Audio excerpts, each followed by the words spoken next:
Muito bem. Pessoal, primeiramente, boa noite, né, a todos vocês.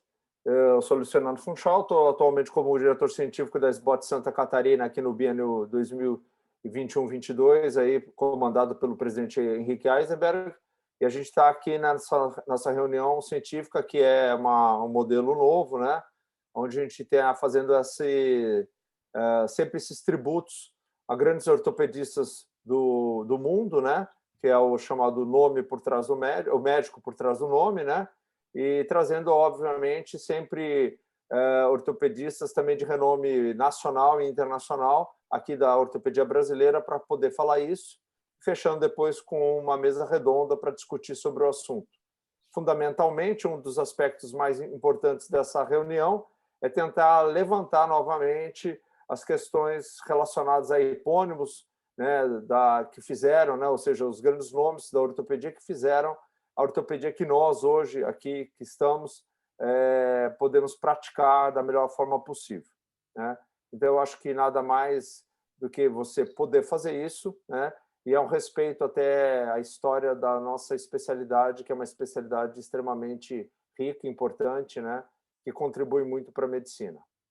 Bom, para esse preâmbulo, vou passar a palavra ao nosso presidente, o Dr. Henrique, para dar boas-vindas a todos vocês. Boa noite a todos, sejam todos bem-vindos. Esse módulo da reunião científica da nossa SBOT Santa Catarina, né? Ele é especial porque envolve o tema da mão, tema que vai ter a maior audiência aí disparada, viu, Funchal? Entre todas as outras especialidades, né? O pessoal da mão é um pessoal sempre pontual, organizado, e vamos desenvolver uma reunião bastante atrativa. Os avisos paroquiais é que teremos esse ano o Congresso Brasileiro de Ortopedia e Traumatologia, de 24 a 26 de novembro, em Florianópolis, no Centro de Eventos Centro-Sul. Então, queria lembrar a todos aí que estão escutando que gostaríamos de contar com a presença de todos vocês. Sem demais delongas, gostaria de agradecer a presença de todos, em especial o Dr. Falopa, com quem a gente trabalhou muito aí ao longo da nossa carreira. E no ano de 2011, enquanto eu estava na Comissão de Educação Continuada da SBOT, a gente teve a oportunidade de, junto, editar um livro, né? Aquela série traumática da mão, doutor Falopa, né? Então, junto, a gente conseguiu fazer um trabalho aí e trazer conhecimento e atualização científica aí para os colegas. Vou devolver a palavra ao Funchal para que dê início, então, aí das atividades. Bom, pessoal, então, para a gente não só perder mais tempo, vamos tirar uma fotografia que é de praxe, né? E aí eu passo novamente o comando ao Dr. Henrique para começar. Então, todo mundo que quiser abrir a câmera, um minutinho, para a gente poder tirar uma foto aí e fazer a divulgação depois nas nossas redes sociais. Vou dar mais alguns segundinhos para todo mundo abrir a câmera, olhando. Muito legal. Então tá, pessoal. Dr. Falopa, muito obrigado pela presença do senhor, né? Vai ser um prazer grande para a nossa regional ter o seu nome aqui junto na história aí dessa reunião desse ano, né? Que a gente está fazendo. Então, Henrique, comanda você. Espero realmente que seja profícuo e que realmente tenha uma audiência que bata o joelho. Com certeza vai bater, hein? O professor Falopa, por gentileza, compartilhe a tela e o microfone é seu.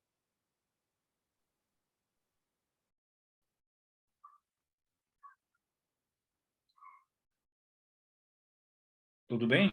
Ok. Estão vendo? Bom, então, boa noite a todos. Eu primeiro queria agradecer, né, um prazer muito grande estar em contato com vocês da Regional de Santa Catarina, né? O presidente, o Henrique Eisenberg, que é nosso colega, com quem ele já falou que nós tivemos oportunidade de trabalhar juntos no passado, e ele que é extremamente ativo na Sociedade Brasileira de Cirurgia da Mão e na ortopedia, e o Funchal, né, o Luiz Fernando Funchal, que está conosco lá na Escola Paulista, fazendo seu doutorado na pós-graduação, que é um indivíduo aí que tem assim excelentes ideias, né? Então está vindo aí com um trabalho muito interessante na área de joelho, né? Tivemos na última reunião da pós-graduação, e realmente é um prazer estar aí com vocês e com os outros colegas da sociedade. Então, eu achei muito interessante esse tema, o médico por trás do nome, porque realmente a gente tem que conhecer, isso é cultura, e é importante conhecer esses cientistas, indivíduos aí que desenvolveram a ortopedia e ver o caminho que foi feito, né? As dificuldades e as ideias, que é muito interessante. E a gente vê que são indivíduos realmente excepcionais. Entre eles, o Robert Kimball, que é um indivíduo que nós tivemos a oportunidade de fazer alguns trabalhos, que eu vou mostrar mais tarde, que realmente é um nome que merece ser lembrado. Então, foi muito bem escolhido por vocês. Então, falar um pouquinho sobre ele.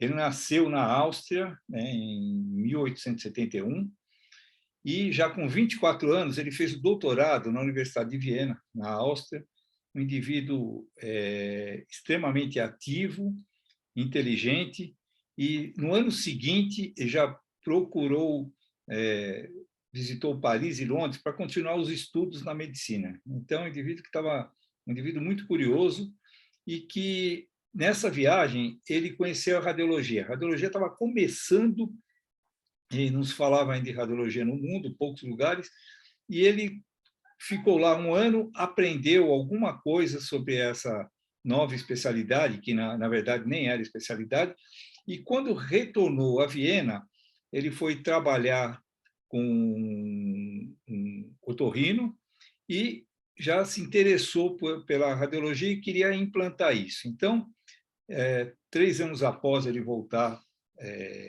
2 anos após ele voltar para Viena, ele ingressou num ambulatório chamado Franz Joseph e já fundou o primeiro instituto privado de radiologia. Então, eu vejo que uma carreira assim muito rápida, né?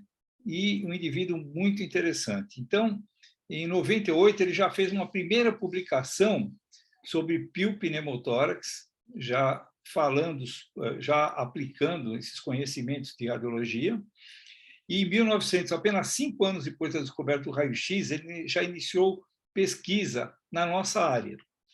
Ele começou a se interessar por ossos, atrofia óssea aguda, que mais tarde foi conhecida como atrofia de Sudeck. Então, aí ele começou a mexer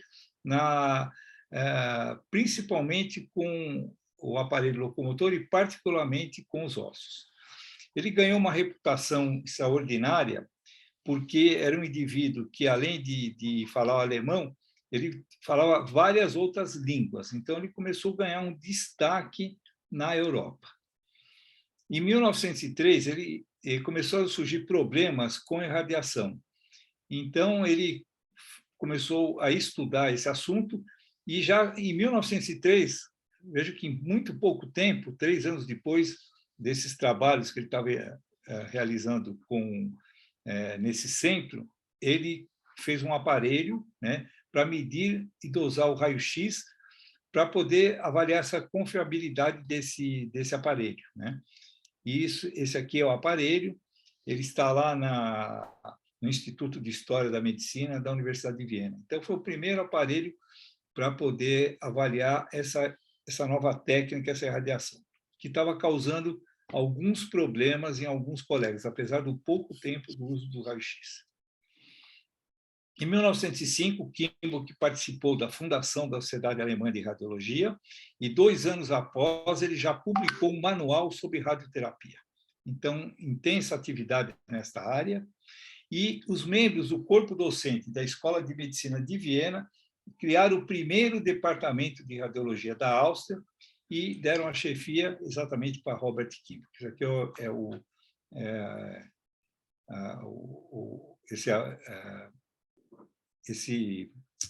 essa escola aí que foi criada de radiologia para ele. Em 1910 foi um ano marcante, né? Na Europa, a Terra passou pela cauda do cometa Halley e havia uma grande curiosidade do que poderia ocorrer. Então, foi um ano muito intenso, né? Muita discussão sobre o que poderia acontecer com relação a esse cometa. Nesse mesmo ano, o Robert Koch, que fez o bacilo de Koch, que descreveu o bacilo de Koch, Florence Nightingale, que criou a enfermagem na Inglaterra, faleceram. E nesse mesmo ano nasceu a Madre Teresa,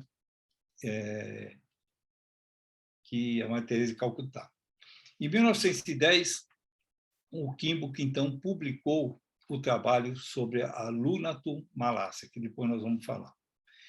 No Brasil, nesse ano, também tivemos um fato muito marcante, né, que até hoje repercute aqui na nossa sociedade, que foi exatamente a fundação do Esporte Clube Corinthians Paulista. Em 4 de junho de 23, juntamente com Rosenberg e Haldeck, ele fundou a Sociedade Vienense de Radiologia. Nos anos que antecederam a guerra, Kimbuck era reconhecido já como uma autoridade importante, principalmente nas doenças ósseas e nos tumores. E seus estudos e seu conhecimento resolveram vários problemas diagnósticos de doenças já descritas, como a doença de von Recklinghausen e a doença de Peste. Em 1934, com 63 anos, ele iniciou um trabalho importantíssimo de 8 volumes sobre a radiologia. Esse trabalho não foi interrompido durante a guerra, ele manteve todo esse trabalho e somente terminou quando ele sofreu 2 derrames consecutivos em 42 aos 71 anos. Então, veja que é um indivíduo extremamente ativo, né? Um indivíduo que produz, fez um número significativo, né, de trabalhos. Então, ele publicou publicou 250 trabalhos científicos. Então, um número expressivo. E após a guerra, ele tornou-se presidente honorário da Sociedade Austríaca de Radiologia. Ele morreu em 7 de setembro de 1953 e era um dos poucos pioneiros em radiologia que sobreviveu a muitos de seus colegas que perderam membros ou as vidas encurtados pela exposição à radiação, que ele já havia uma preocupação desde o começo desse estudo. Então, é um indivíduo que contribuiu muito para a radiologia e para a ortopedia, porque exatamente esses trabalhos, muitos deles focados em doenças ósseas, em tumores. Então, esse é o trabalho do Kimbuck, de 1910. Essa publicação foi muito interessante, porque ele apresentou nesse trabalho 16 pacientes próprios e 20 coletados, onde havia um comprometimento semilunar. Então, ele enxergou aí uma patologia.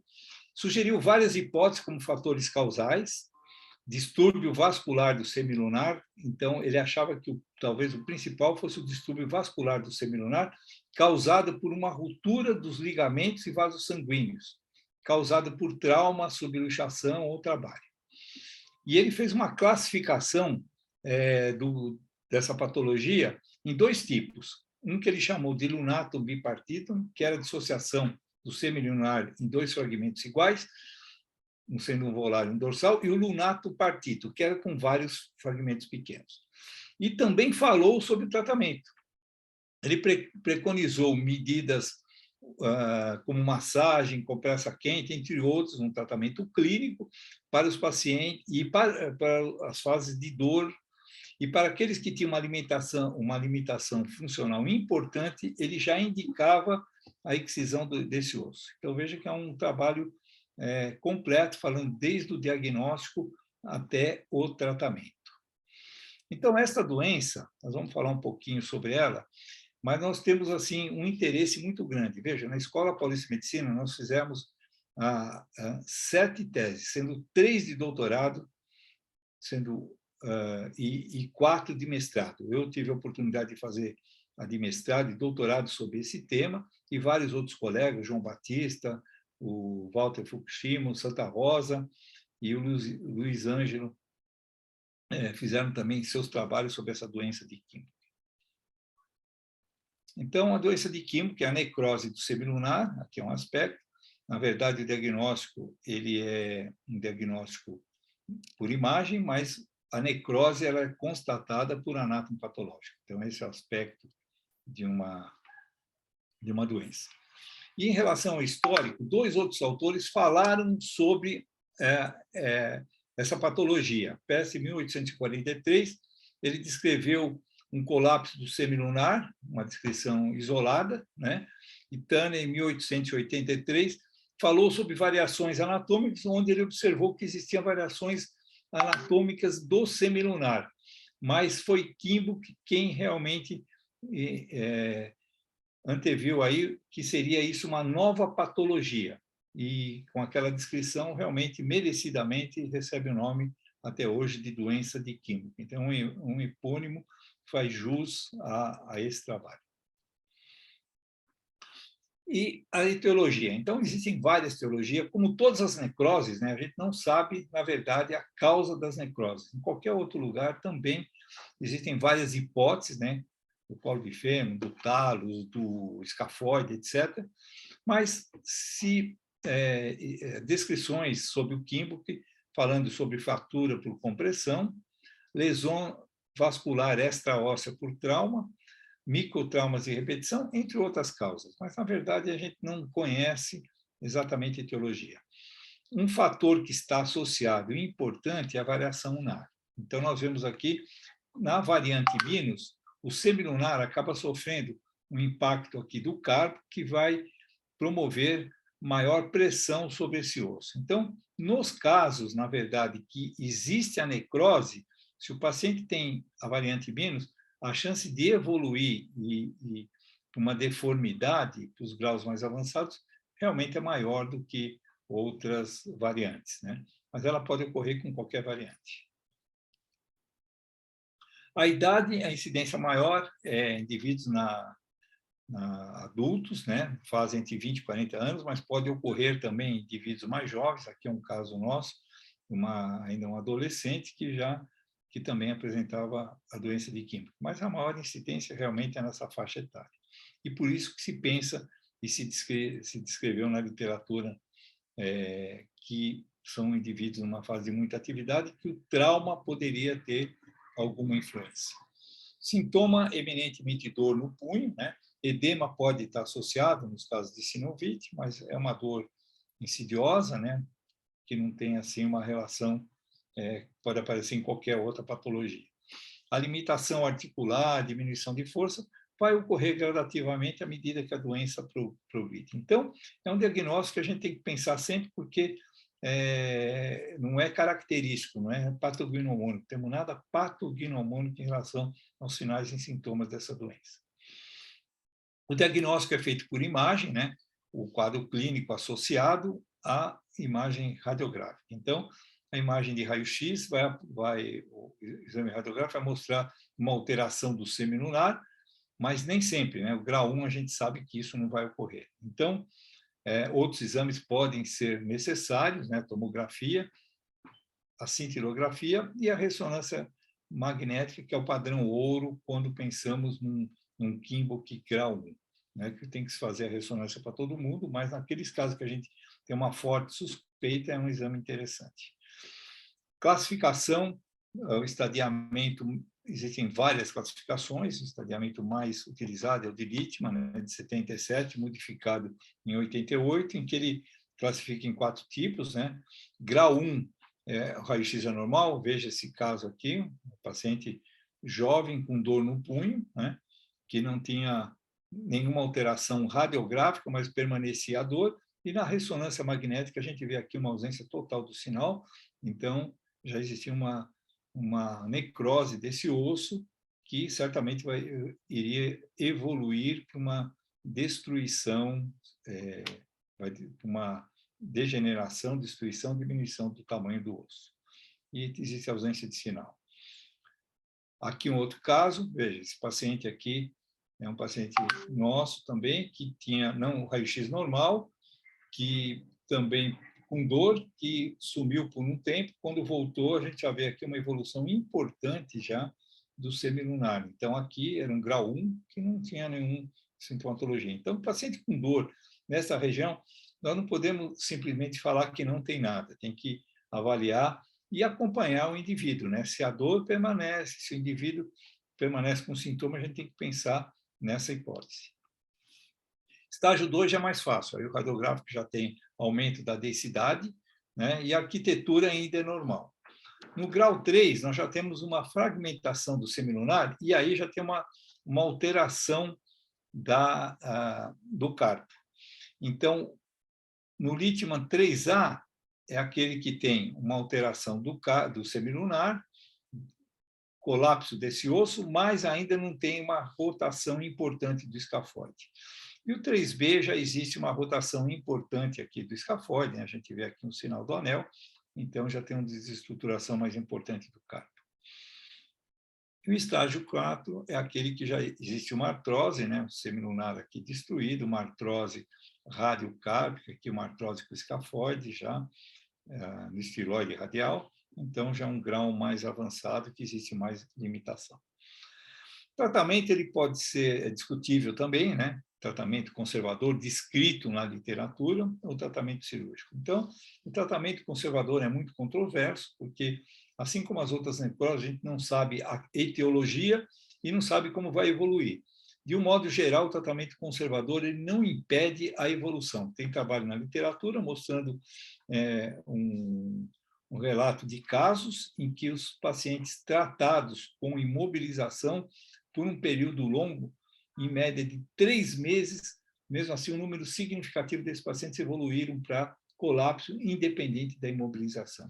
Então, a discussão é se ele impede a progressão do colapso, mas, na verdade, a gente sabe que não impede. E no estágio 1, que você não tem nada, se vale a pena ou não tratar conservadoramente, né, com imobilização, a discussão hoje de terapia por ondas de choque, né, ou outra alternativa para antes de se realizar o tratamento cirúrgico. O tratamento cirúrgico existem várias técnicas, depende do estágio, da experiência. Então, na literatura, aí nós temos aí dezenas de técnicas em relação à doença de química, porque, na verdade, nós temos vários, como nós vimos, classificações diferentes e vários outros fatores que influenciam a indicação do tratamento. No estágio 1 e 2, quando existe a UNA-, existe um certo consenso na literatura que nós temos que diminuir a pressão no escafoide fazendo uma equalização do rádio único. Então, isso pode ser feito através do encurtamento do rádio ou alongamento da onda, visando a diminuição da carga que ocorre no semilunar, e com isso a gente vai impedir aquela fragmentação, vai impedir aquela destruição desse osso, ou pelo menos diminuir a gravidade do tamanho do semilunar, que levaria realmente a uma artrose. Aqui só para mostrar um caso, então o paciente está estágio 2, uma UNA-, né, dor, limitação. Então, esse é um caso clássico interessante para se fazer o encurtamento do rádio. Aqui feito encurtamento e aqui depois de um tempo. Você não resolve tudo, né? O semilunar não evoluiu, mas sempre o paciente tem resta alguma sequela, alguma limitação. Dificilmente a gente consegue uma recuperação total da função. Por isso que é importante, numa fase mais inicial, evitar que ele chegue já em graus de limitação, em graus de degeneração desse osso. Aqui um outro caso, né? Mostrando aqui a necrose óssea, esse é a osteotomia, e aqui mostrando depois de um tempo, depois de consolidado, né? A gente vê a função do paciente, uma boa função. Então, são casos que, se a gente pegar antes da destruição, a gente consegue uma melhora significativa e evitar evolução. E agora, se eu tiver no estágio 1 e 2 com uma UNA neutra?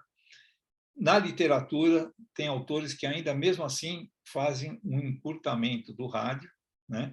Ou uma inclinação do rádio, porque quando eu mudo o rádio, eu diminuo o ângulo de inclinação radial, eu também vou diminuir um pouco mais a carga que é distribuída aqui no semilunar. Então, e a gente tem feito isso. Então, naqueles casos em que a UNA é neutra, a gente tem dado preferência para osteotomias, aqui é um caso, né? Um ângulo de inclinação diminui um pouco o ângulo de inclinação radial, não transforma ele em zero, né? Perto de zero, e aí a gente vê evolução a longo prazo. Eu vejo que o semilunar ele ficou preservado, não diminuiu mais aquela fragmentação que estava começando. Então, é uma alternativa interessante para esse estágio. E quando tem uma UNA Plus? A UNA Plus, a discussão é revascularização do semilunar, que é meio duvidoso na escola. O Luiz Renato Nakashima, ele é responsável lá pelas revascularizações volares, tanto para escafoide como semilunar, tem um número interessante de trabalho, mas a gente não tem visto, assim, na verdade, uma vantagem em relação à osteotomia. É uma técnica mais complexa, se fazer um volar, fazer um enxerto volar, do que uma osteotomia. Nos estágios 3A, nós já temos aí uma destruição, então aí eu posso fazer as mesmas técnicas do 1 e 2, ou posso associar carpectomia proximal. Então, nós fizemos, vocês viram lá na apresentação daquelas teses, 2 trabalhos, 2 teses, né? Uma do João Batista, né? E que nós fizemos a ressecção, um trabalho sobre ressecção da fileira proximal, ou carpectomia proximal, que pode ser feito tanto no 3A como no 3B, desde que não haja uma artrose. Então, veja que um caso, né, uma UNA minus, também poderia se discutir a possibilidade de fazer um encurtamento do rádio, é possível, né, ou a ressecção da fileira proximal ou carpectomia proximal. Veja aqui o aspecto, né? Veja que o captato ele tem um formato muito interessante que se adapta relativamente bem na fossa do semilunar, desde que não haja uma artrose. Veja aqui o aspecto, né, dos dois, né? Deixamos aqui para comparar o semilunar e o captato, e o aspecto aqui radiográfico, uma mobilidade razoavelmente boa. Se não houver artrose, nós verificamos que é uma técnica interessante que tem ainda lugar no arsenal do tratamento nesse estágio 3B. No estágio 4 já tem uma destruição, né? Poderia se discutir artroplastias ou a artrodese, que é o que a gente faz, porque geralmente são trabalhadores, são indivíduos numa fase de atividade laborativa importante, né, como nós mostramos dos 20 aos 40 anos, então a dor é muito limitante, o paciente já tem uma limitação muito significativa com dor. Fazendo a artrodese, a gente resolve isso. Esse aqui é um paciente que tinha sido feita uma condroplastia, que é uma outra técnica para substituir, ao invés de colocar prótese, colocar cartilagem, né, condral, ou nós temos um outro trabalho também na escola de fazer prótese de silicone. As próteses de silicone, nós vimos que os resultados foram ruins. Com o passar do tempo, nós tivemos que retirar todas, siliconite, acaba dando problema, porque é uma região de muita carga, muito impacto, então funcionou muito bom. E a condroplastia também não funcionou. Então, não são técnicas adequadas. Então, aqui é uma dessas daí que evoluiu mal e feita a artrodese. Aqui um outro caso, de um quimbo, que também feita artrodese do punho. Eu queria mostrar aqui uma coisa nova, uma técnica que está sendo conduzido, um trabalho lá na escola, pelo Fernando Travalini Penteado. Então, ele já está fazendo há alguns anos.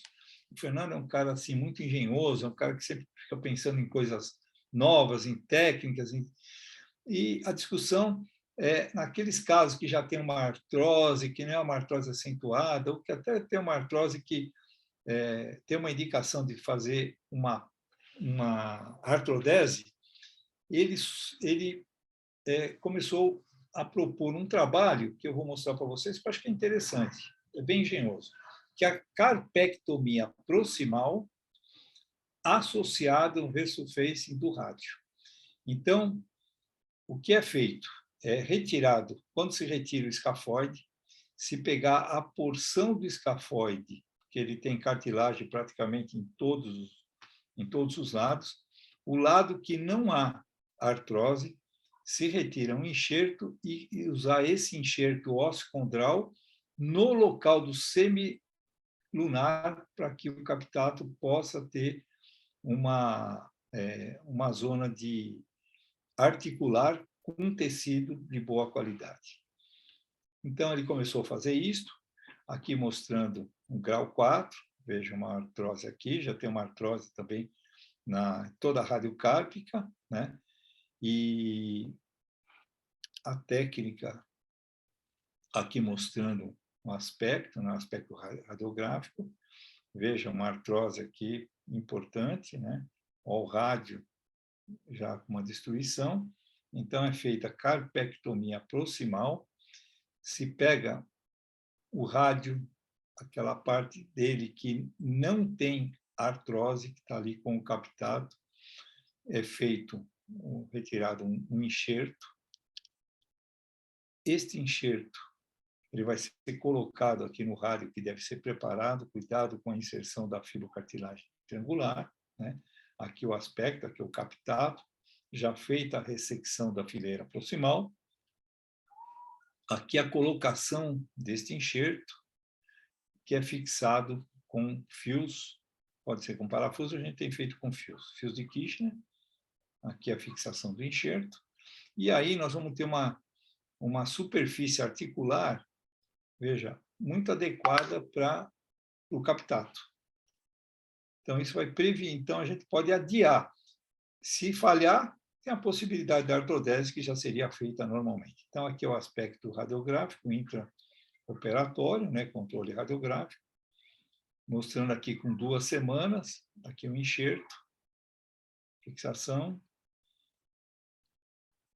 1 mês, e aqui 15 meses de pós-operatório, veja que ainda tem uma superfície razoável, pode evoluir para uma artrose, a gente pode, com o passar do tempo, isso degenerar, mas o paciente ainda permanece com uma mobilidade razoável para as suas atividades de vida diária, principalmente se o indivíduo não for um trabalhador braçal de alto impacto, que é muito interessante, e a gente pode adiar uma eventual artrodese ou nem fazer essa artrodese. Então, aqui mostrando esse indivíduo, tem uma certa limitação, não tem jeito, lógico que não é um punho normal, mas um indivíduo relativamente bem, 15 meses, com uma boa função e realmente sem dor. Então, foram feitos até hoje, nesse trabalho do Tavalini, já tem 14 casos, veja, um número significativo, estamos para publicar, porque já é um número importante, 7 pacientes satisfeitos, né? Um precisou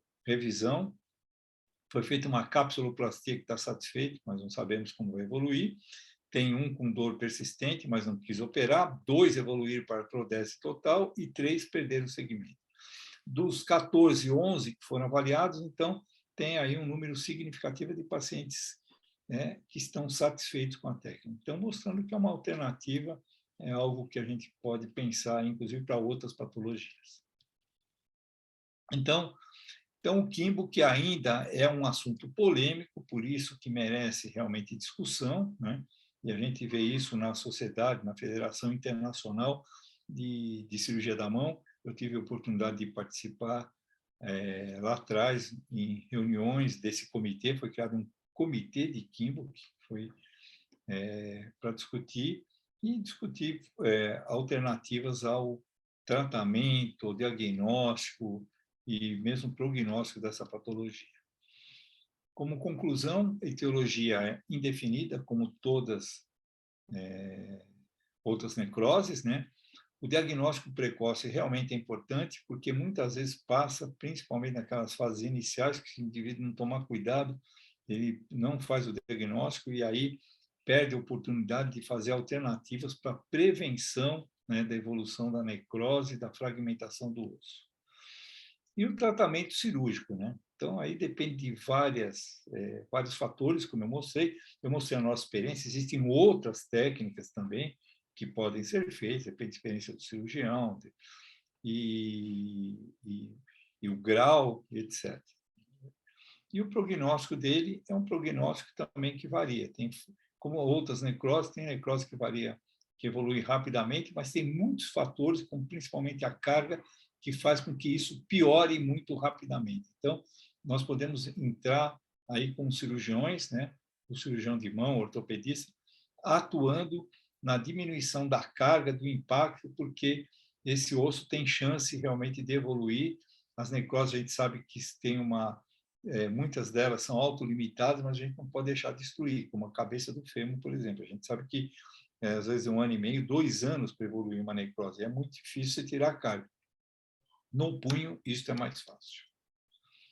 Então, eu queria agradecer. Aqui é a nossa Casa da Mão, né? O Instituto, a Casa da Mão, que nós batizamos com o nome de Instituto de Cirurgia da Mão Walter Albertoni, merecidamente o Dr. Walter, que ainda trabalha conosco lá. Então, muito obrigado. Muito bem, parabéns, doutor Falopa. Excelente aula. O senhor consegue descompartilhar a tela? Vou fazer isso já. Pronto. Olha aí, ó. Excelente. Agora, deixa eu tentar compartilhar aqui. Queria registrar a presença aí de colegas aí de todo o canto do mundo. Temos a presença do André Ayala, de Recife, o Dr. Mogar, de São Paulo também. O Dr. Ronaldo Carneiro estava aqui conosco também, dos Estados Unidos. Então, uma plateia bem eclética aí. Deixa eu só abrir aqui a apresentação.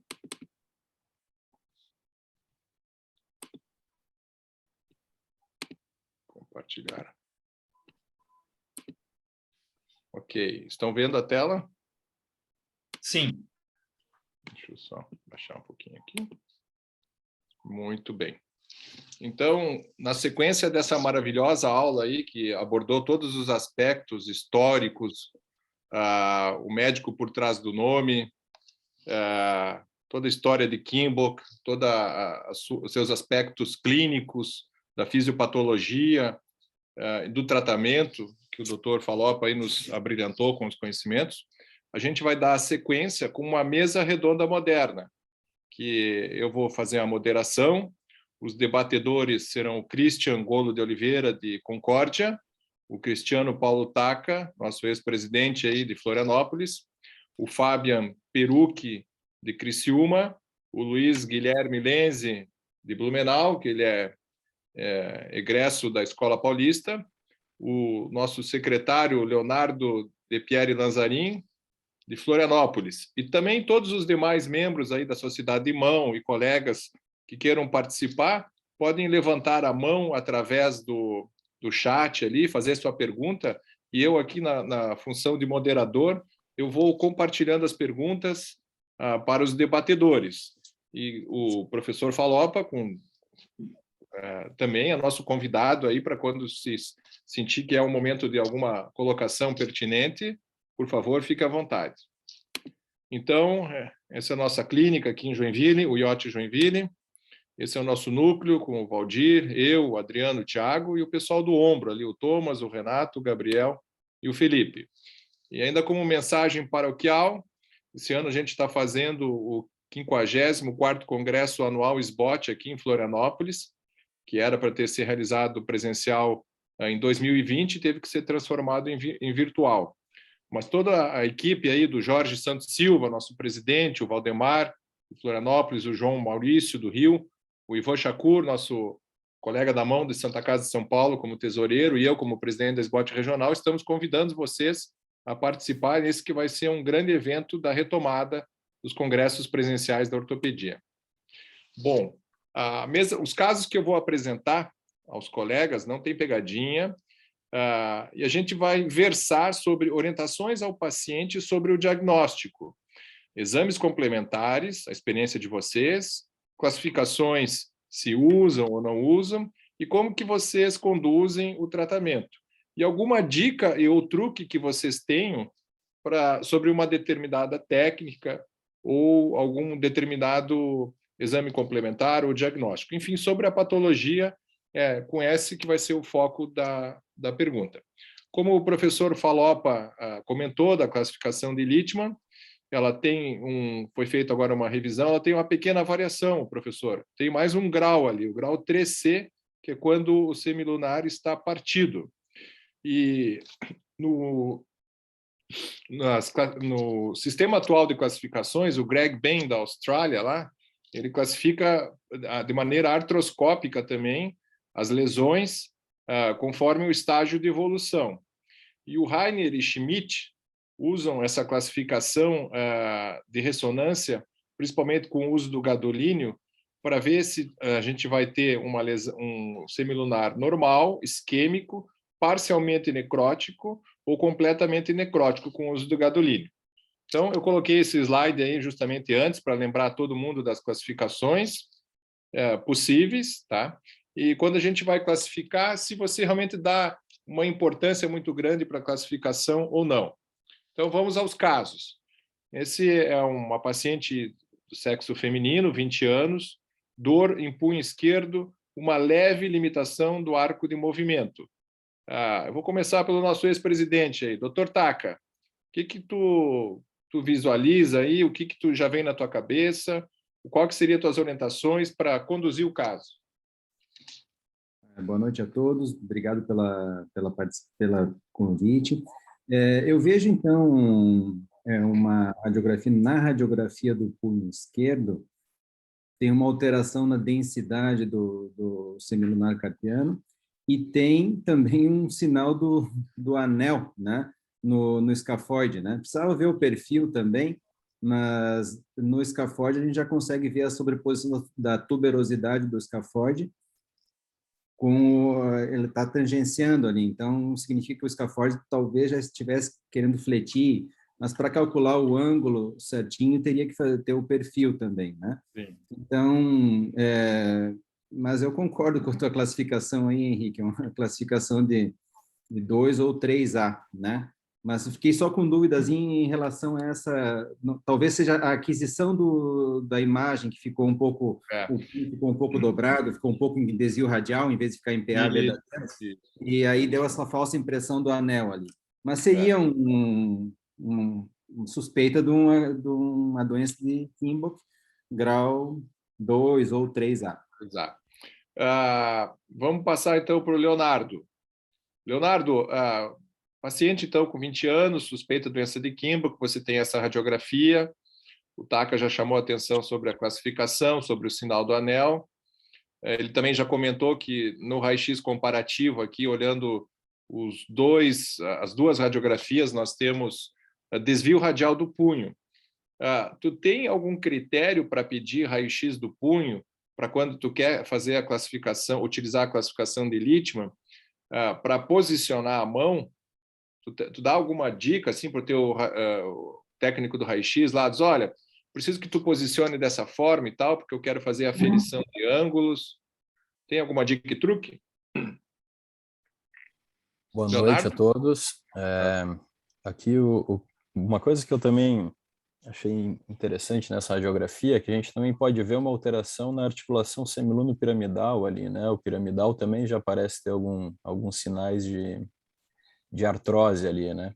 Então, eu concordo com o que vocês colocaram. Quanto às radiografias de punho no paciente com dor dorsal, que não melhora com tratamento conservador, o que eu suspeito, a gente não vai suspeitar sempre só do Kienbock, né? A gente pode pensar em outras patologias. Então, como regra, eu costumo solicitar uma radiografia em póstero anterior do punho, com os desvios radial e com desvio ulnar, principalmente, e radiografia em perfil. É a série que geralmente eu uso para fazer as mensurações que eu preciso. Perfeito. Fabian, alguma coisa a acrescentar? De início, assim, você tendo esse exame de imagem, você já oferece opções ao paciente de tratamento? Você já indica o tratamento ou é necessário mais exames complementares para tu dar mais orientações ao paciente? Bom, inicialmente tem que esclarecer bem ao paciente, né, a história, como vai acontecer, a tendência, né, da progressão dessa lesão, entender o grau de dor do paciente, o grau de limitação, né, para te pensar em um tratamento, né. A imagem radiográfica ela é importante, mas o quadro clínico acho que talvez vai ser o maior definidor do que vamos fazer, assim, se a limitação ela é menor ou maior, vai acabar definindo se nós vamos ser, talvez, em termos de tratamento, mais agressivo ou mais conservador, ou tentar uma técnica, né, mais simples e depois partir para algo mais complexo. Em relação a exames, a radiografia, inicialmente, ela é suficiente, mas quando a gente fica em dúvida, talvez, em relação a uma classificação, se é uma 3A, uma 3B, se já existe estabilidade, né, alguns outros exames, tipo a tomografia, ela poderia ajudar e às vezes a gente se surpreende assim com a imagem radiográfica, a gente acaba subestimando a lesão cartilaginosa, e a tomografia ela acaba sendo mais rica e a gente acaba mudando a nossa classificação com isso. E a gente acaba entendendo também, principalmente em relação à estabilidade rotatória, como é que está a posição do escafoide. Muitas vezes o escafoide, dependendo do nível como está rodado, se ele tende a uma subluxação dorsal, ele tende a causar bastante dor. E quando a gente pensa no tratamento, a gente teria que atuar nisso, se essa é uma das causas da dor, né? E em relação à química, a gente tem que também pensar por que o paciente está com dor, né? Ele tem a química, mas o que está gerando dor no paciente? Né? É uma sinovite dorsal? Né? É a instabilidade? Então, a gente tem que levar em conta também esse aspecto, tentar entender o porquê que o paciente com química tem dor. Por que ele está com dor? Exatamente. O Luiz Guilherme, é tua prática diária, assim, de quando chega o paciente com esse tipo de lesão, você pedir outros exames complementares, como citados pelo professor Falopa, lá, cintilografia, tomografia, ressonância, ou ressonância com gadolínio para tu estadiar a lesão, ou às vezes tu já conduz o tratamento com base apenas na imagem radiológica? Boa noite, Henrique. Obrigado pelo convite. E, assim, Kienbock, de uma maneira geral, não é uma patologia muito comum, corriqueira do dia a dia, né? Então, geralmente, quando o paciente chega, principalmente para o especialista, dificilmente ele vem só com a radiografia. Geralmente ele já passou com outros colegas e outros colegas já pediram praticamente, talvez, todos os exames existentes, né? Mas eu tenho como minha rotina, se caso fosse, né, pelo menos uma ressonância com contraste, tá? Por conta até do algoritmo do Greg Bain lá, que ele cita, né?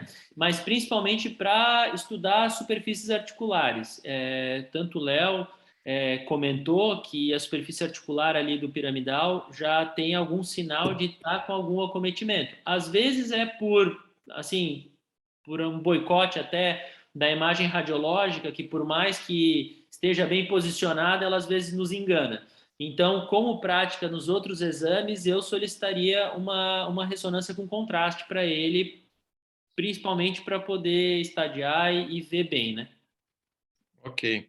Christian, lá em Concórdia, alguma coisa diferente para o estadiamento e para o tratamento da lesão? Boa noite, Henrique. Boa noite os demais colegas aí, agradecer o convite.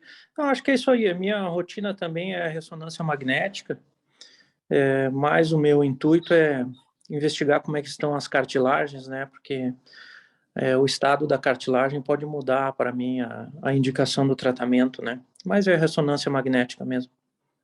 Ok. Bom, esse caso é um caso antigo, na época a gente não tinha o costume de pedir ressonância, a gente fez algumas radiografias em oblíquas e perfil. Taka, alguma coisa de diferente? Não mudou. Eu acho que continua naquela classificação de Littmann grau... Acho que teria grau 2 ou 3A. Acho que é grau 2 mesmo.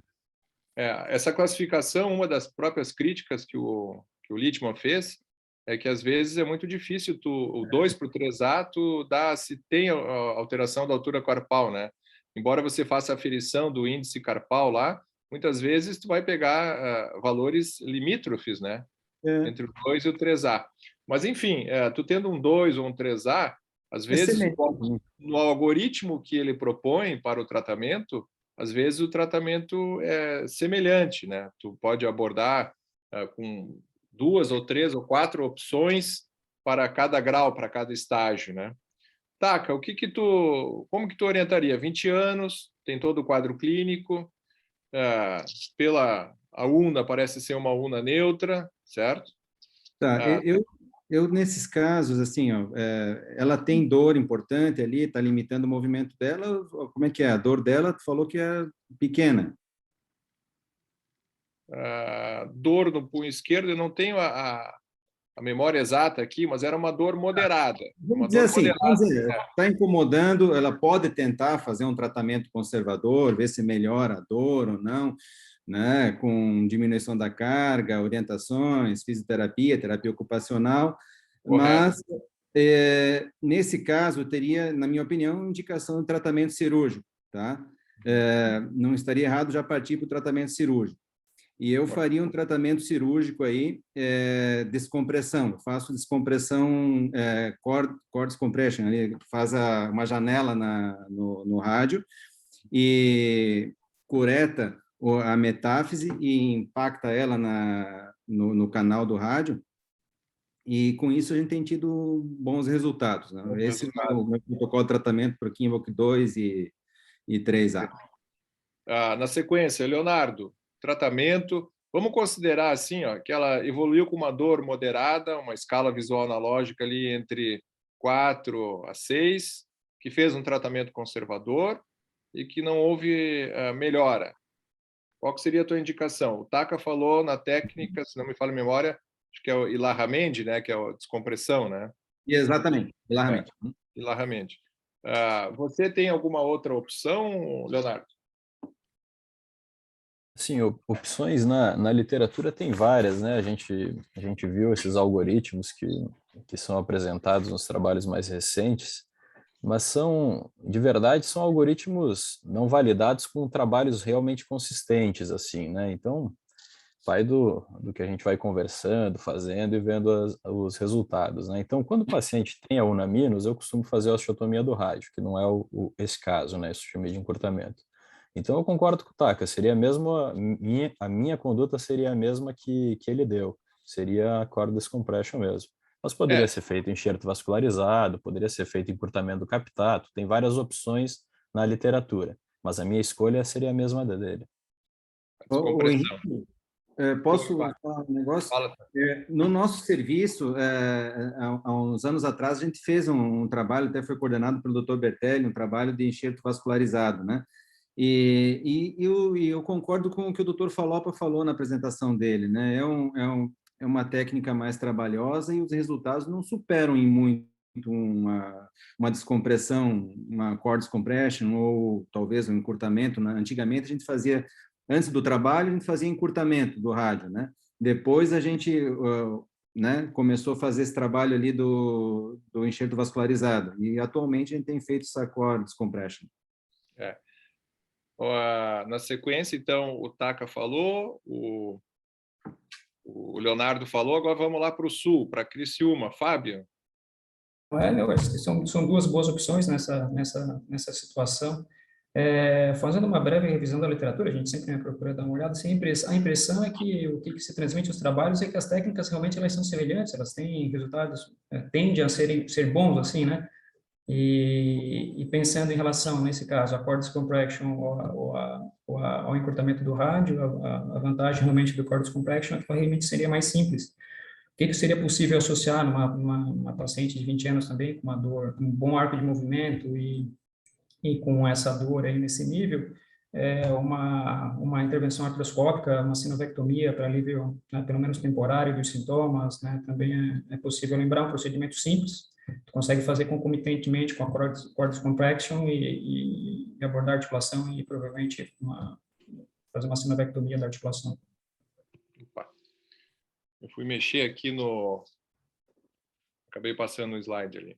Mas então tu concorda com a cord decompression?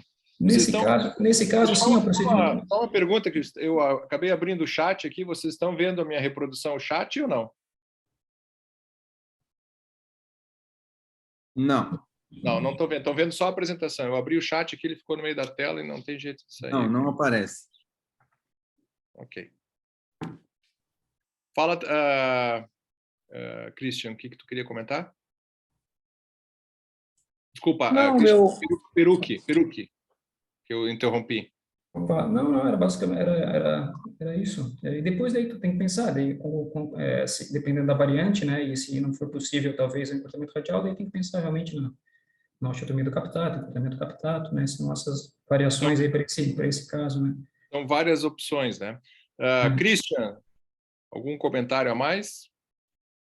Hoje eu tenho optado pela cord decompression também, eu fiz alguns casos de enxerto vascularizado. Vou ser bem sincero para vocês que tive alguns casos que evoluíram até bem, mas eu fico em dúvida se não foi a descompressão do rádio distal até que fez a revascularização do semilunar e talvez não necessariamente o enxerto vascularizado, né? Mas hoje, pelo tempo de recuperação mais rápido, menos morbidade, eu converso muito com o paciente sobre qual é a necessidade, explico riscos e benefícios assim, das propostas, o paciente entra comigo nessa discussão da decisão a tomar. mas hoje eu tenho influenciado, assim, tentado influenciar o paciente nesse estágio aqui a fazer a cord descompression até pelo tempo de recuperação, menos morbidade, né? Correto.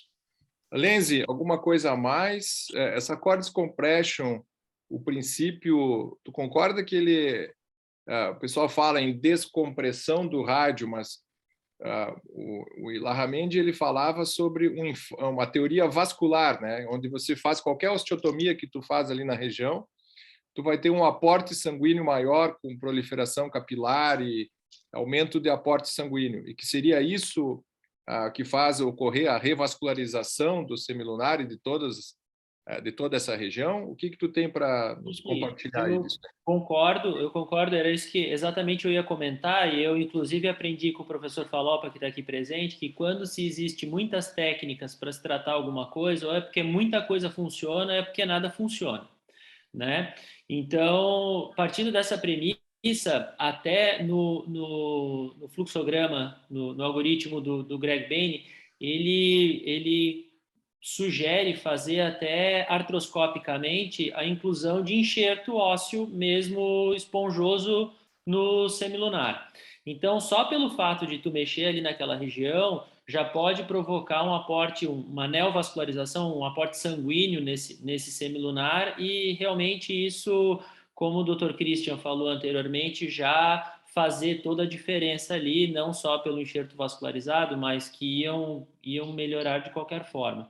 Então, talvez nesse caso, como o Fábio citou, eu faria uma abordagem artroscópica, talvez uma sinovectomia para melhorar isso aí, já aproveitando para observar as superfícies articulares, que a princípio aí a gente não tem um exame complementar, mas a radiografia tem a premissa de que estão bem, e ali ou uma cord descompression ou até mesmo um enxerto ósseo normal no semilunar, sabe? Fazendo ali pelo portal mediocárpico. Então, vocês vejam que temos várias opções de tratamento, os colegas citaram. Olhando nessa radiografia da esquerda aqui, eu achei que tinha um pouquinho de una minus, certo? Nesse caso. Isso eu ia comentar também, Henrique. Eu vejo ela como neutra minus, não como neutra. Neutra minus, sabe? Tá? E aí temos os algoritmos, né, que já foi apresentado antes pelo professor Falopa, que é o tratamento por estágio com a variância, né, que foi o primeiro algoritmo proposto lá por Littmann, né? Então, como ele mostrou aqui, do estágio 1, imobilização, estágio 2, 3A, encurtamento do rádio, encurtamento do capitato, o 3B, artrodese, STT, ou escafo capitato, e estágio 4, artrodese do punho. Esse era o primeiro algoritmo lá nos anos 70. Isso o David Littmann apresentou no Congresso Brasileiro, agora em Campinas, que esses algoritmos foram mudando, né? Então, no século XXI, ali teve estágios que foi acrescentado o estágio 3C, e eles foram evoluindo esse algoritmo, né? Então, no estágio 0, procurar tratar a causa base, imobilização, encurtamento do rádio capitato, artrodese continua igual, tudo continua igual ali com artrodese, escafo capitato e excisão do semilunar. E estágio 4, temos também a carpectomia e a artrodese do punho, né? E tem essa classificação inclusiva e algoritmo radiográfico que está no livro do Kimball, né? No livro que trata sobre a doença de Kimball, ali, que é um trabalho do David Littmann junto com o Greg Bain. Eles criaram, então, uma classificação inclusiva em um algoritmo radiográfico, onde crianças e idosos não é necessário classificar, e daí tu tem alterações ali conforme a idade. Tu tem adultos com doenças limitadas ao semilunar, osso e cartilagem, ele também dá todo um algoritmo, e também tem adultos com colapso do carpo e comprometimento articular. Então, vocês vejam que hoje em dia o tratamento da doença evoluiu de tal maneira que a gente, quando se deparar com o caso de Kimball, realmente tem que ter um estudo bem completo para que tu possa indicar dentro do algoritmo, embora ele não seja validado, com mais precisão, assim, com mais recurso de dados e de conhecimento, né?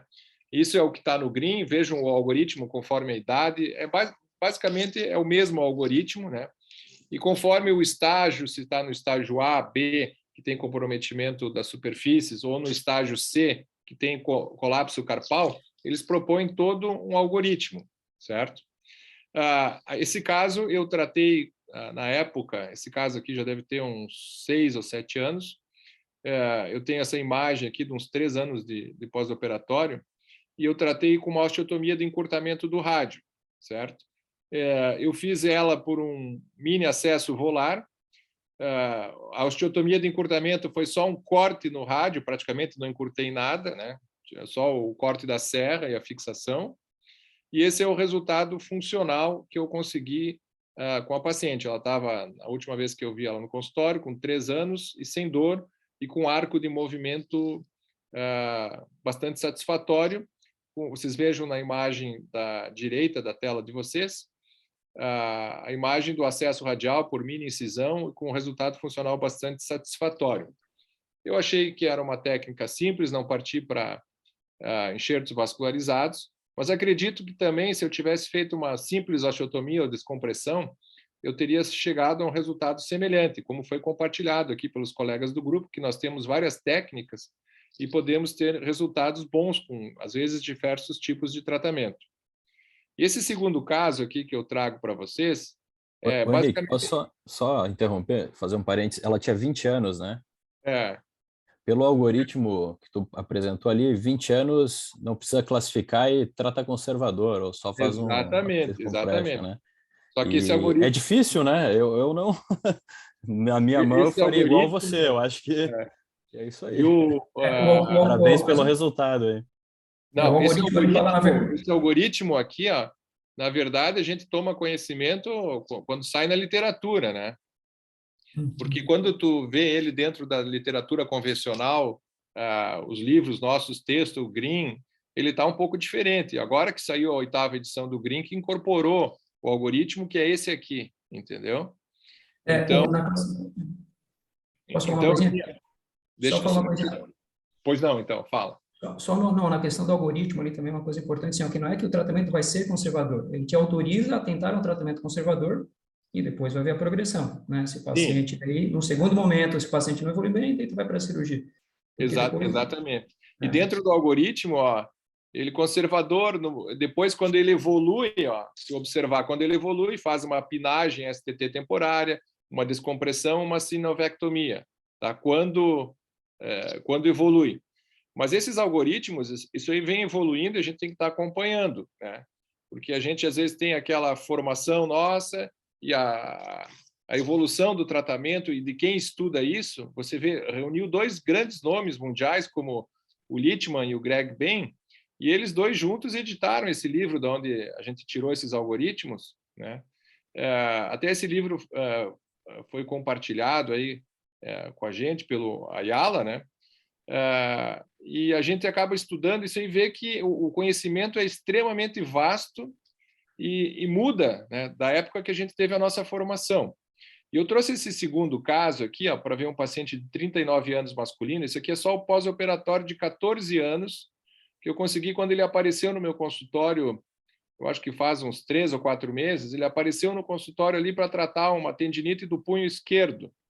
E aí eu pedi, doutor, o senhor me operou aqui, e um tempo assim tinha uma necrose no osso. Daí eu pedi um raio-x comparativo, né? E daí eu trago para vocês para ver que no passado as osteotomias de rádio distal, de encurtamento, que a gente chama de encurtamento, a gente fazia com placas, né? E é uma variação, aquele primeiro caso que eu fiz com uma placa de rádio distal.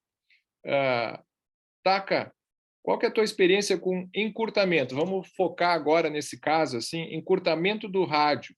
Alguma dica e truque? Tu usa encurtamento no rádio distal, na metáfise, na diáfise, ou tu não tem experiência com essa técnica? O que tu tem para compartilhar sobre isso aí?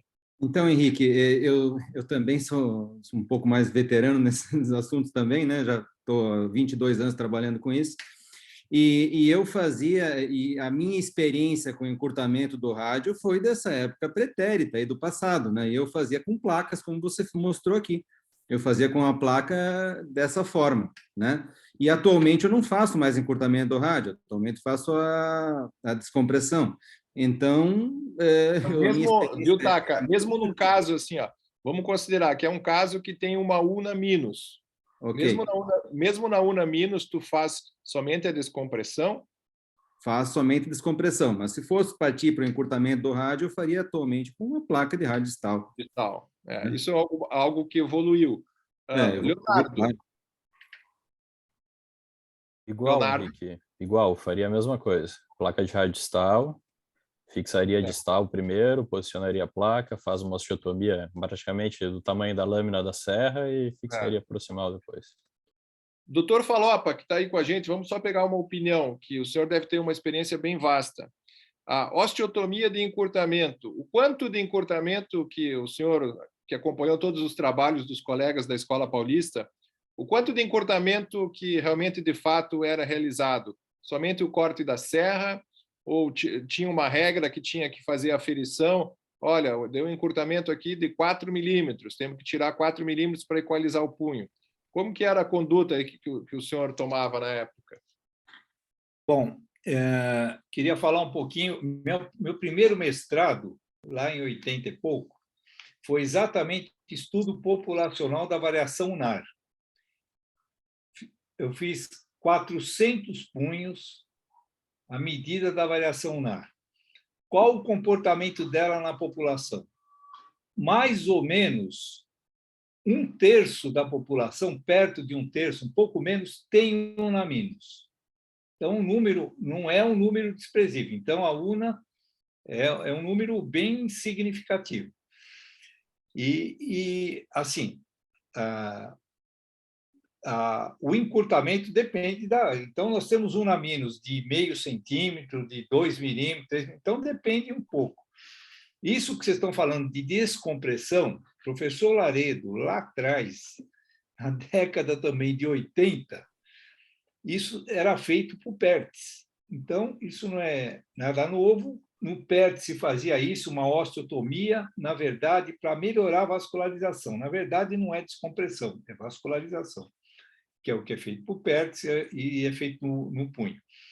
A técnica que você fez está perfeita, porque na hora que você passa a serra, sempre você vai encurtar. Se você não tirar nada, você já encurtou.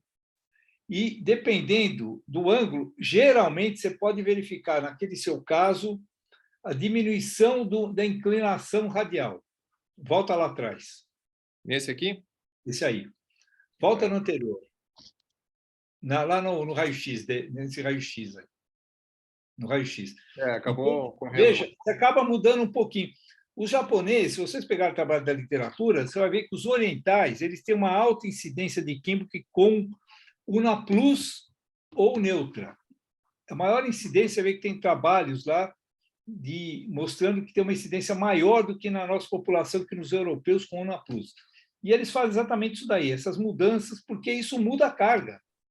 Então, são cirurgias... E quando você fez uma osteotomia, você mudou a carga e você melhorou a vascularização. São as duas coisas que são feitas ao mesmo tempo. Em relação ao encurtamento, depende. Se for uma UNA é um discreto 2, 3 milímetros, realmente é a lâmina e acabou. Se for um pouco mais, realmente eu procuro diminuir um pouco mais. E não é fácil porque você tem os ligamentos na radionar, você não consegue fazer grandes mudanças ali, senão o cara fica com dor na radionar. Então, na verdade, é isso que a gente faz. Então, são mudanças aí de poucos milímetros mesmo, para diminuir carga. Esse é o objetivo. E em relação à indicação, por que aquela paciente tinha dor? É porque tinha uma sinovite? É porque tinha uma instabilidade? Porque nós sabemos que a necrose ela vai ser autolimitada. Ela começa, ela tem a fase de fragmentação, depois ela vai para a cura, igual o colo do fêmur, igual a cabeça do fêmur. Ela vai ter um período. Então, naquele caso inicial, se o osso já passou a fase, já está na fase de cura, a dor não é por conta do semilunar. Eu não preciso fazer enxerto para o semilunar, eu preciso mudar alguma mecânica, alguma coisa, ou mecânica, ou, eventualmente, até uma sinovite que o paciente pode ter, e por isso que ele tem dor, na verdade. Então, a gente precisa ver a fase também da necrose, porque a necrose ela é autolimitada. Importante é a sua colocação para a gente, nós mais jovens, né? Eu me incluo entre os mais jovens, porque eu não cheguei nos 50 ainda, que a gente tem que saber assim o conhecimento da ortopedia e fazer as comparações justamente com o quadril, né? Sobre a evolução da doença, assim como outras doenças que são evolutivas, como o Dupuytren, onde, uma vez diagnosticado, não é sinônimo de necessidade de tratamento, né? Muito importante a sua colocação. Vamos continuar, então. A gente parou com o Leonardo, né? E o Fabian, de Criciúma. Fabian, alguma coisa de diferente nas osteotomias? O que você tem como dica e truque? Assim, é isso, assim, falando em outras possibilidades, aí, tirando essa osteotomia de encurtamento, tem haveriam as osteotomia em cunha lateral, e daí tem uma que tu faz digamos, com o ápice dessa, um pouco mais distal, né, em relação a mais próximo à articulação radioulnar distal, para diminuir talvez a possibilidade de uma incongruência na articulação radioulnar distal, e teria uma osteotomia de Camembert, se não me engano, e que daí faria um encurtamento basicamente da fossa do semilunar e não mexeria na fossa do escafoide, para te continuar transmitindo carga para o escafoide, né, e tirar somente a carga do semilunar. Eu tenho muito pouca experiência com químio, que é uma doença rara, então eu tenho muito poucos casos, né, e nunca, dessas técnicas que eu citei, nunca realizei, né, já fiz encurtamento, né, já fiz cord compression. Os resultados foram bons, mas é um número muito pequeno de casos, assim, para mim. Não tenho tanta experiência como o Dr. Falopa. E tu vê a importante colocação do Falopa, que é um estudioso que fez um estudo populacional para ver a incidência de 1/3 de Unaminos, né? Então, realmente, será que essa Unaminos ela tem alguma coisa a ver com a evolução da doença, com a necrose, ou são alguns fatores que, como a gente não conhece, são fatores circulatórios e que esse mecanismo de biomecânica da Unaminos, fazer um cisalhamento na una, isso a gente acaba aprendendo e tomando em conta isso para o tratamento, e às vezes não tem uma relação clínico-patológica de fato. Dando sequência, Christian, a gente falou aqui de encurtamento do rádio, mas quando tem uma una desnivelada, uma Unaminos e uma doença de Kimball, tu tem alguma experiência com alongamento da una? Não, Henrique, os casos que eu fiz foram sempre encurtamento do rádio. No questionamento ali que tu fizesse da quantidade de encurtamento do rádio, eu faço, hoje eu tenho os casos que eu fiz mais recentes, aí eu coloquei a placa volar também bloqueada, a exemplo do que os colegas aí também colocaram. Coloco a fixação distal primeiro, né, depois a osteotomia. O meu goal, assim, meu objetivo no encurtamento é entre 2 centímetros, entre 2 a 4 centímetros. Não fiz encurtamento maiores que 4 milímetros, perdão, não centímetros, de 2 a 4 milímetros, né? Então, não fiz encurtamentos maiores que 4 milímetros e dá o quê? Dá 2 passadinhas de lâmina ali, já consegue esse encurtamento, né? Mas eu, com a experiência com alongamento da una, não tenho para te dizer.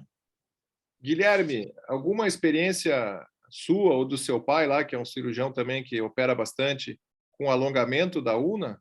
Não, alongamento da una não, Henrique. É mais o encurtamento do rádio mesmo. Eu só gostaria só de acrescentar que quando tu usa a lâmina, fazer bem na região metafisária por causa do risco de realmente acabar tendo uma pseudoartrose e não consolidação desse encurtamento, né?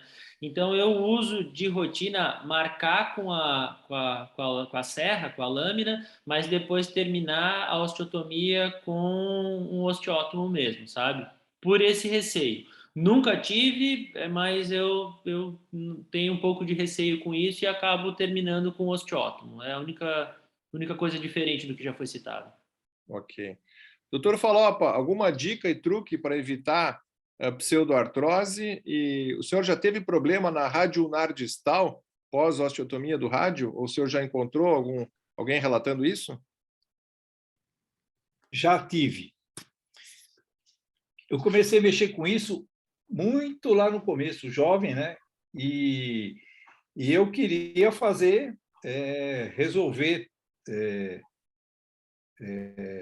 o encurtamento, que eu já tive mais de unaminos, paciente de Kimbo, que com uma unaminos maior que meio centímetro, já era quase uma displasia, e eu quis fazer o encurtamento. Foi extremamente difícil, porque você não consegue trazer.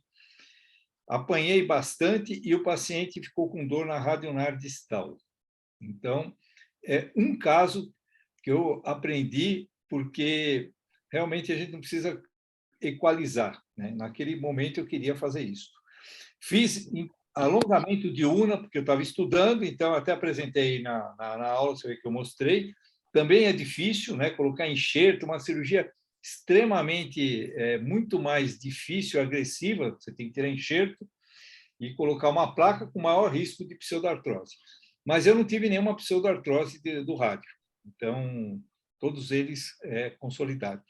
Só que você está falando de dica, só falar uma coisa de dica. O Santa Rosa, em 80 e pouco, nós fizemos, eu coloquei, o trabalho que ele publicou, está até na RPO, foram 27 ou 28 próteses de semilunar. Nós colocamos prótese semilunar em todos aqueles químicos. O que aconteceu? Começou sinovite. E qual foi a saída para tratar esses pacientes? Tirar a prótese. Tirar a prótese. Tirar a prótese, mas daí? Tirava a prótese e nós começamos a fazer artrodese STT. Foi muito interessante. Eu tenho uma experiência grande, porque todos aqueles casos lá que foram retirados, então, em pouco tempo, eu fiz um monte de prótese STT. E eu aprendi o seguinte: quando você não levanta muito escafoide, você não precisa corrigir tudo, é uma excelente cirurgia. Muito. Tem até indivíduos que praticavam esporte, né, atividade com punho. Tem um jogador do Pinheiros de vôlei que funcionou muito bem. Tem alguma limitação, que é próprio da STT, mas tirava a dor e segurava o carpo. Então, nesses desarranjos aí do carpo, é uma técnica que até hoje eu uso, não só no químico, como nas lesões ligamentares. A artrodese STT. Interessante. Bom, esse era só mostrando o resultado funcional, né, do paciente que ficou com uma certa limitação, mas estava super bem, né? Esse segundo caso. Eu vou partir agora para um terceiro caso. Vamos começar com o Taka, também 36 anos, masculino, técnica em logística, nega trauma. Taka, temos essas imagens aí. Tem alguma coisa que te chama a atenção? Então, Henrique, parece que no perfil, né? No perfil vejo uma fratura do semilunar. Exatamente. Né? É isso que está me chamando mais atenção, e nessa imagem, nas imagens oblíquas, vê bem a alteração de densidade no semilunar, né? Tanto na da direita como na esquerda. Talvez medir os ângulos ali, mas tu questionou ali o Littmann 3C, né? É um Littmann 3C, que é da classificação nova, né? Sim, que é por causa da fratura do semilunar. Tá, digamos que tu olhe somente pelo AP, tu vai dizer que ela é um 2, né? Ela é um 2, um 3, não tem, que é da carpal, né? Sim, então, tu vai dizer que um 2 ou um 3A, né? É um 2, o 3A, aquela dúvida, vai dizer que é um 2. Olhando pelo perfil, tem a fratura, daí ele, na classificação, parte por um 3C. E olhando as outras imagens, tu vê que tem um comprometimento, assim, embora, eu acho que até tem um exame de imagem, vamos passar, acho que aqui o próximo. Tem um comprometimento, tem um comprometimento médio-carpal também, parece. Isso, né? parece que tem um pouquinho de comprometimento médio-carpal.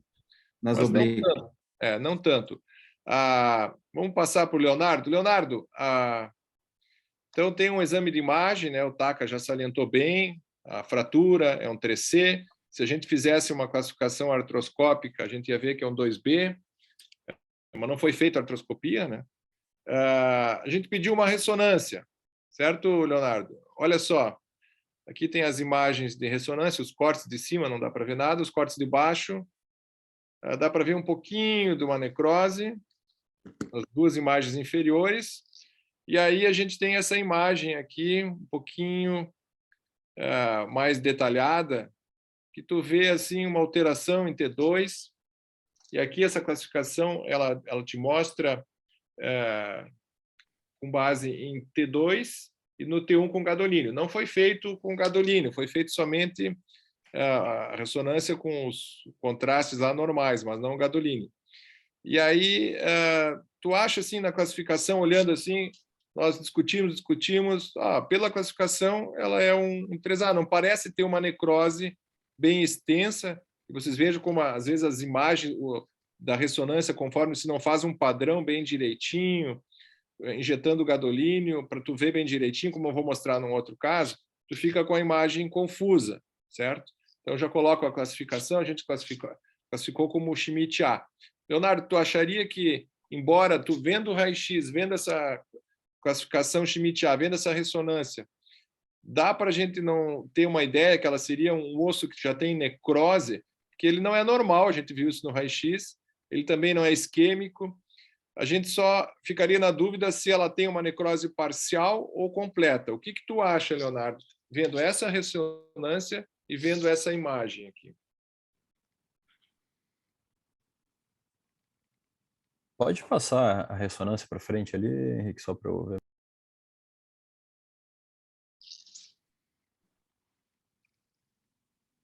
Henrique, assim, com essa ressonância, eu assim, não consigo afirmar, né, se o que tem ou não de viabilidade isquêmica ou não do osso, né, com essa classificação de Schmidt, né? Ela é confusa, né? Sobre essa, eu não tenho também experiência com o uso da ressonância para classificar. É uma coisa que mais eu li. Uma coisa nova. Mais eu li do que realmente tive caso para poder te afirmar. Então, com essas imagens, eu realmente não saberia te responder. Não te me ajuda. Perguntou. A resposta assim, é assim, ó. A ressonância não me ajuda em praticamente nada. Tu vai tratar pelo raio-x. Nesse caso, assim, ó, eu talvez... eu nunca tratei nenhum caso com essa fratura, né? São esses conceitos que vão aparecendo e a gente vai vendo, né? Eu provavelmente, nesse caso, faria uma artroscopia para enxergar melhor a superfície articular ali e ver o que é viável, tanto do rádio proximal quanto do semilunar, da cabeça do captato, porque pela literatura, assim, tu tenderia a talvez fixar essa fratura, enxertar e fazer algo semelhante a isso. Mas experiência pessoal com esse tipo de Kienbock 3C e tal, eu não tenho mesmo, Henrique. Então, é mais a literatura mesmo. Ok. O Guilherme, tu chamou a palavra? Não, é só, Henrique, porque assim, ó, eu sei que tu interrogou ali em cima um Littmann 3C, mas ele na revisão da classificação, ele coloca como um completo traço de fratura, um completo split do semilunar. Eu ainda tenho dúvida se esse traço aí é completo, sabe? Sim. Não sei se é ou se não é. Eu acho que, assim, muito mais vendo a ressonância e vendo que existe talvez uma viabilidade do semilunar, eu partiria para o tratamento mesmo do semilunar em si do que pensando no Kienbock propriamente dito, sabe? Sim. Ok, bela contribuição. Fabian, como que as considerações do Guilherme sobre fixação, artroscopia, tu tem alguma experiência nisso? Acho que então, Kienbock é algo que não experiência, realmente são casos mais raros, assim, não tem muita experiência. Mas tudo que foi falado acho que é muito válido. Em relação a minha tendência seria com certeza discutir com o radiologista, ele vai conseguir dizer mais coisa, me mostrar mais coisa do que, né, algumas imagens isoladas, assim, até em relação ao aspecto da cartilagem, se existe sobrecarga em alguma outra articulação. Eu tenho uma tendência por isso, até para ver como é que está a questão porque daí na ressonância ele vai falar o quê, né? Na classificação ali, ele vai falar se existe só um edema, né, do semilunar, se vai ter um edema com já alguma substituição, né, por tecido fibrocicatricial, ou se vai ser um terceiro estágio, que seria o último, quando já não tem mais nada ali, né, já tem uma necrose, já não tem mais trabeculado, não tem mais nada. Então é mais ou menos isso que a ressonância esses 3 estágios, né, na ressonância quem propôs a classificação acabou definindo os estágios. E eu tenho a tomografia, eu acredito que ela me ajuda um pouquinho nesse sentido, porque daí eu consigo ver a qualidade do trabeculado, se realmente, como é que está a densidade óssea, se comportaria síntese ou não. Pelo menos aos meus olhos eu consigo interpretar melhor uma tomografia do que a ressonância. Então eu faria a ressonância e faria a tomografia também. E na tomografia talvez ver alguma situação para ver se existe alguma sobrecarga, né, em alguma articulação, se tem uma sobrecarga já entre o captato e o escafóide ou na fossa do escafóide com o rádio, alguma outra coisa que a radiografia talvez não me mostre também, né, para acabar definindo o tratamento. Então, é possível, né, partir para uma possibilidade de, né, acreditando na viabilidade, na possibilidade de consolidação do semilunar, partir para uma osteossíntese. Agora, se não é possível, daí a gente tem que partir para outra técnica. Então, a gente vai ter que não apostar mais nisso. Então, a gente, no caso, é possível ressecar o semilunar e partir para né, tu tem que tirar a carga, né, daquela fossa e mandar para outra região. Então, daí são as artrodeses, que o Dr. Flop falou, que é a triscafo e a escafo capitato, né, que são justamente as concorrentes com aquela técnica lá de transpor, né, ou talvez, me corrija se eu estiver errado, mas, assim, a ideia, o grande concorrente daquela técnica, né, da tese lá, né, da Escola Paulista lá, de transpor a cartilagem da fossa do rádio para o semilunar, qual seria o concorrente? Se a fossa do semilunar, a fossa do escafóide, desculpa, ela está boa, então o concorrente para essa técnica seriam justamente as artrodeses, né, onde tu vai desviar a força para o escafóide. Então, seria a artrodese do triscafo, escafo semilunar, seriam as concorrentes dessa transposição da cartilagem do escafoide para a fossa do semilunar. Ok, perfeito. E o paciente é novo, né? Então, sim. 39 para isso. Christian, Henrique, oi. Só um parêntesezinho que o dono da técnica está presente na nossa reunião, tá? O dono da técnica, o Fernando Penteado, está aqui presente, tá? Então, assim, eu falo por alto, posso estar falando, ele consegue me corrigir se necessário, então. Tá bom. Eu vou passar a palavra para o Christian, tá? Christian, e depois o Fernando Penteado, ele pode dar alguma palavra para nós na sequência. Christian, alguma coisa diferente para o tratamento? Bem sucinto. Olha, Henrique, se tratando de um paciente jovem, que na ressonância magnética eu, sinceramente, estou em dúvida até em relação à viabilidade ali de haver a necrose do semilunar e com aquela fratura, eu tentaria levar conservador mais um pouco e repetiria a ressonância magnética. Eu faria a videoartroscopia ali, se também o tratamento conservador, com imobilização, uso de anti-inflamatório, o paciente permanecesse a dor, eu pensaria na videoartroscopia, mas a princípio, com essas imagens aqui, me parece que eu levaria um pouco conservador para acompanhar pelo menos uns 30 dias a mais e reavaliar o caso. Ok. Fernando Penteado, correto, Lenzi? Ele está na reunião. Fernando, dá a tua contribuição para nós aí, abre o microfone e dá tua contribuição para nós nesse caso aí.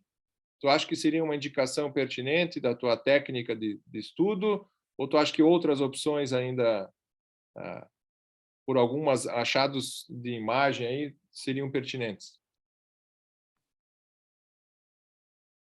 Está com o microfone aberto? Acho que agora sim, né? Agora abriu o microfone, isso, correto. É um prazer participar aí com vocês. Na verdade, eu estava ciente, mas não tinha me programado para participar, e agora acabei entrando aí, estou vendo a discussão aí muito boa, de altíssimo nível, muito legal. Eu acho que para esse caso específico que nós estamos tratando agora, que tem a fratura do semilunar, acho que pela classificação nova até poderia ser um 3C de fato, mas não é um semilunar multifragmentado pelo jeito, ele parece ser uma fratura meio que uma fratura linear, e até tenho dúvida se de fato ela tem uma fratura completa, como o Lenzi disse, né? Eu, antes de indicar qualquer coisa, eu estudaria melhor esse semilunar, o formato dele, e se ele ainda realmente, pela ressonância, ele não está ruim, né? Talvez seja viável manter esse semilunar ainda, porque ele não está deformado. Então, daria para tentar fazer, por exemplo, se ele tiver relativamente preservado, alguma técnica de salvação do semilunar em si. Eu optaria, talvez, por um enxerto vascularizado ou enxerto comum com uma fixação, não sei. Desde que as superfícies articulares proximal e distal dele também estejam preservadas, né? Porque isso é uma premissa fundamental para poder indicar a preservação do osso ali, né? A minha técnica, só terminando aqui, a minha técnica que a gente faz, ela se reserva mais para os casos em que você já tem uma fossa do semilunar comprometida e um semilunar já inviável, seria para o estágio 4, e até brinco aqui que tem umas subdivisões do 4 aqui, que seria um 4 com artrose restrita à articulação proximal do semilunar, com a cabeça do captato preservada. Aí sim o padrão clássico para a indicação dessa técnica aí que a gente está evoluindo lá na escola, né? Ok, obrigado pela contribuição. Nesse caso aqui, a gente acabou encontrando um semilunar no transoperatório totalmente necrótico, né? A foto da imagem transoperatória não está aqui, mas eu tenho a imagem dos ossos retirados, né?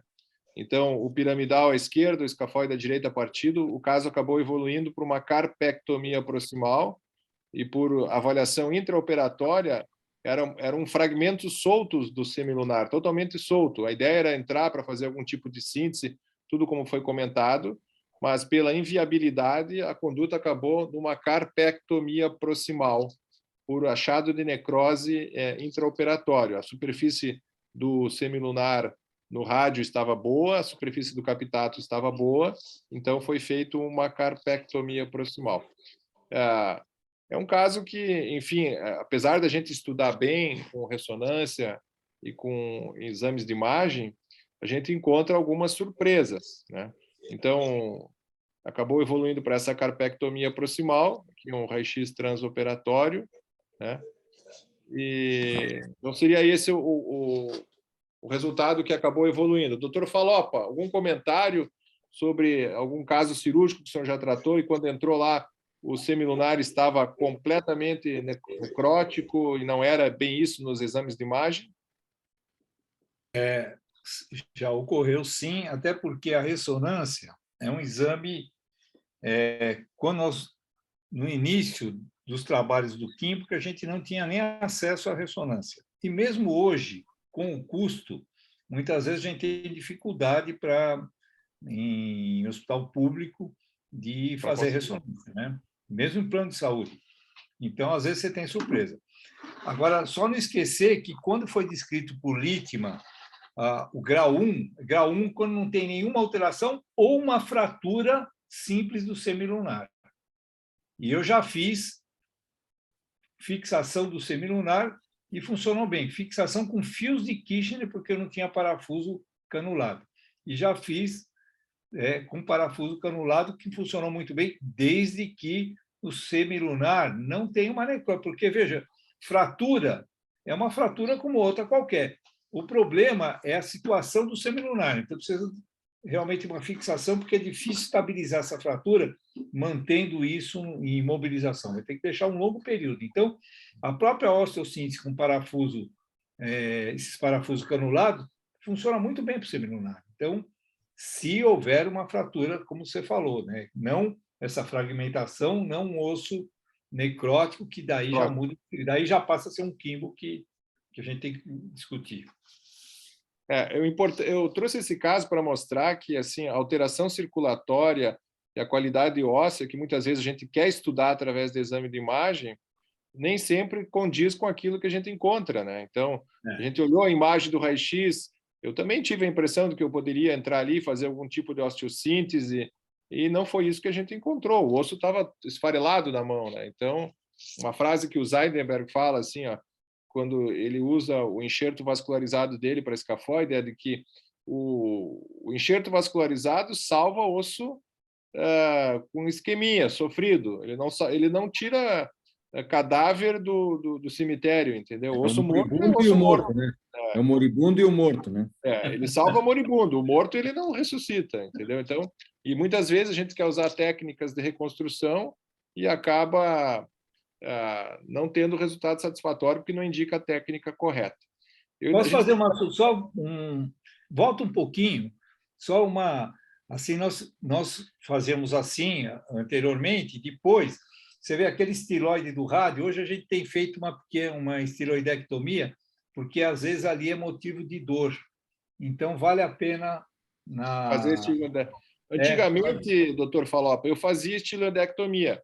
Se o senhor observar no raio-x em perfil, eu acho, e por observação intracirúrgica, que o trapézio ele está anterior ao estiloide radial, entendeu? Então, na imagem anteroposterior, ele fica sobreposto. Se vocês estão me vendo aqui, ó, na imagem anteroposterior, ele fica assim. Na imagem em perfil, ele fica afastado.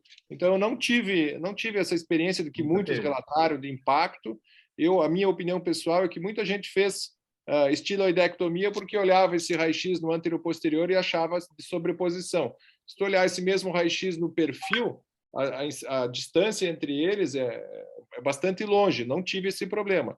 Mas, se alguém teve esse problema, que quiser compartilhar alguma dica e truque sobre a estiloidectomia na carpectomia proximal... Até o trabalho do João Batista está publicado na RBO, sobre a discussão dessa estiloidectomia. Uhum.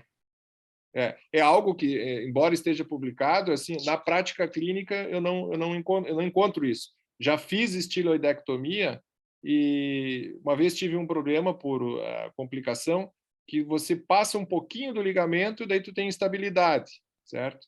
Então tu tem que tirar realmente um pouquinho quando tu assim retira, mas eu não achei repercussão clínica nos casos que eu não faço estiloidectomia. Bom, eu vou passar para esse penúltimo caso aqui. Então, vamos focar na dica e truque aí para nós encerrarmos, que nós temos até as 9h20 aí para estar encerrando. Esse aqui é um caso feminina, 45 anos, dor no punho esquerdo há 1 ano, nega trauma, e temos essas ressonâncias.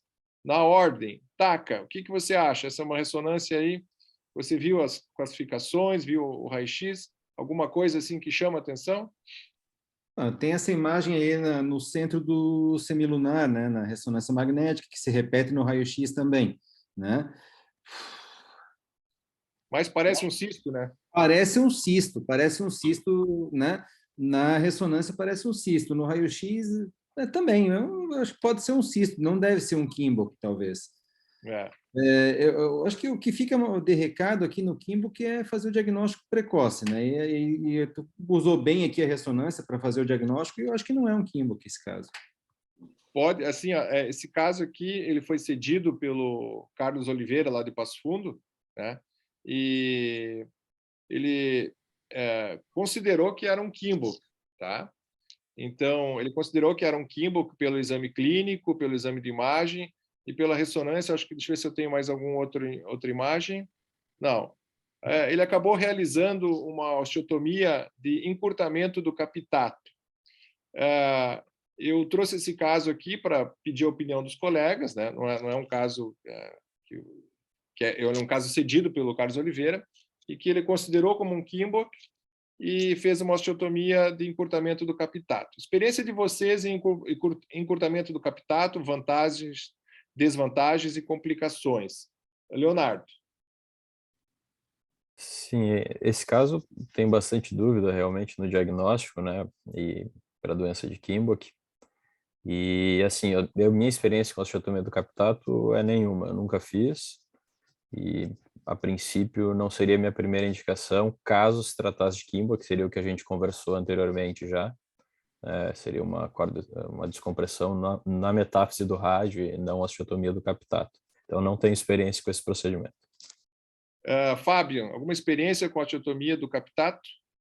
Então, na teoria, não tem nenhum caso também de osteotomia de encurtamento do capitato. Christian, alguma experiência com osteotomia de capitato?